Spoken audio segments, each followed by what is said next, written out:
আপনার বাসার বয়স্ক কারোর যদি হঠাৎ করে শ্বাসকষ্ট হয়, হঠাৎ করে সে যদি বলে যে আমার খুবই শ্বাসকষ্ট হচ্ছে, আমার বুকে ব্যথা করছে, তখন হচ্ছে দ্রুত একটা কাজ করবেন। সেই কাজটা হচ্ছে দ্রুত আপনার বাসায় যদি কোনো পালস অক্সিমিটার থাকে, তার স্যাচুরেশন কত আছে সেটা হচ্ছে দেখার চেষ্টা করবেন।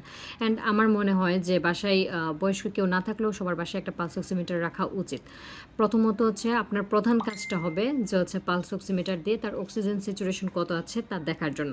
দেন হচ্ছে আপনি তাকে নিকটস্থ কোনো হসপিটালে নিয়ে যাবেন এবং হচ্ছে অক্সিজেন লাগানোর চেষ্টা করবেন।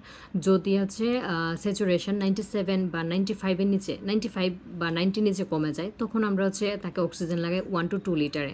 অ্যান্ড তারপর হচ্ছে সেই অনুযায়ী আমরা ধীরে ধীরে হচ্ছে অক্সিজেন লেভেলটা ঠিক করি।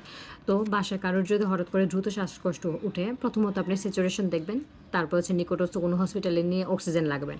দেন হচ্ছে যেই ডিউটি ডাক্তার থাকে উনি বের করবে যে আসলে শ্বাসকষ্টটা কেন উঠেছে। কারণ শ্বাসকষ্ট অনেক কারণে উঠতে পারে। যেমন হচ্ছে কারোর যদি অ্যাজমার প্রবলেম থাকে সেটার জন্য হতে পারে। কারোর যদি হার্ট ফেলিওর হয় তার শ্বাসকষ্ট উঠতে পারে। হার্ট ফেলিওরের সাথে আরও অনেক কিছু থাকবে, যেমন হচ্ছে লেগিডিমা থাকবে। তারপর হচ্ছে কারোর যদি সিওপিডি থাকে তার শ্বাসকষ্ট উঠতে পারে। তারপর এমন আরও অনেক কারণ আছে শ্বাসকষ্ট ওঠার। সো প্রথমে আপনার যে কাজটা হবে ঘরের মানুষ হিসেবে, প্রথম হচ্ছে স্যাচুরেশন দেখবেন, তারপর নিকটস্থ হসপিটালে নিয়ে অক্সিজেন দেবেন।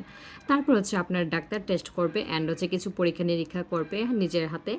তারপর বুঝতে পারবে যে আসলে কেন উঠেছে। কিন্তু প্রাথমিক চিকিৎসা কিন্তু নিজেরই মাথায় রাখতে হবে। এই ক্ষেত্রে ডাক্তারের দোষ দিলে চলবে না। আপনার নিজেকে বুঝতে হবে যে শ্বাসকষ্ট হলে আমার কী করা উচিত।